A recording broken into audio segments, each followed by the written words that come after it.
দেখবেন টি Bangla TV voice bulletin. গাজীপুরের সাবেক আওয়ামী লীগ নেতা মুক্তিযুদ্ধ বিষয়ক মন্ত্রী আকম মোজাম্মেল হকের বাড়িতে মারধরে আহত ব্যক্তিদের সঙ্গে দেখা করে তাদের খোঁজ খবর নিয়েছেন স্বরাষ্ট্র উপদেষ্টা lieutenant general of Mohammad Jahangir Alam Chowdhury.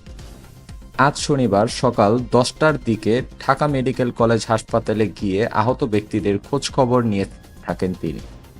স্বরাষ্ট্র উপদেষ্টা সাংবাদিকদের বলেছেন, ছাত্রদের উপর ও হামলায় জড়িত ব্যক্তিদের প্রত্যেককে চিহ্নিত করে বিচারের মুখোমুখি করা হবে।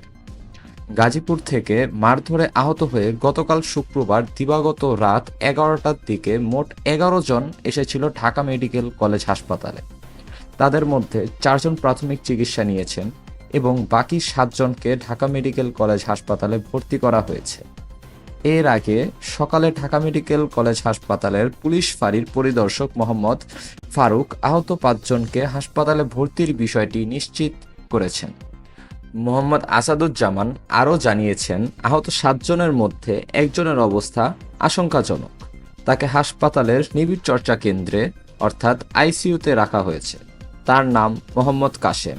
এটার ক্ষেত্রে আমরা আইনানুগ ব্যবস্থা তো নিচ্ছি এবং এটার সাথে যারা জড়িত তাদের সর্বোচ্চ বিচারের আওতায় আনা হবে এবং তাদের সর্বোচ্চ যেন পানিশমেন্ট হয় এই ব্যবস্থা করা হবে।